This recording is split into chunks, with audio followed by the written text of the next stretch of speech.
আল্লাহ তুমি আমার গুনাহগার উম্মতকে বাঁচাও। এই দুনিয়ার বুকে রব্বুল আলামিন সব নবীকে একটা করে দাওয়া মুস্তাজাবা দিয়েছেন, মানে যে দোয়া করলে কবুল হয়ে যায় সাথে সাথেই।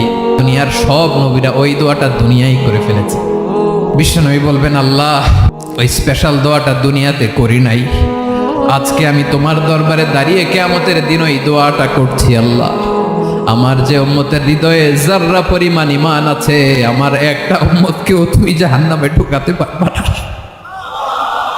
বিশ্বনবী পাগলের মতো একবার হাউজে কাউসারে যাবেন, একবার সিরাতে যাবেন, একবার পুলসিরাতের দিকে, একবার হাউজে কাউসারের দিকে পাগলের মতো দৌড়াতে থাকবেন, তার কোনো গুনাহগার উম্মত যাতে জাহান্নামে ঢুকে না যায়। উম্মতি বিশ্বনবী আমার জন্য কাঁদবেন, আপনার জন্য কাঁদবেন, আমাদের জন্য সেদিন কেঁদে কেঁদে জাহান্নামের দরজায় দাঁড়িয়ে আমাদেরকে টেনে টেনে জান্নাতে ঢুকাবেন।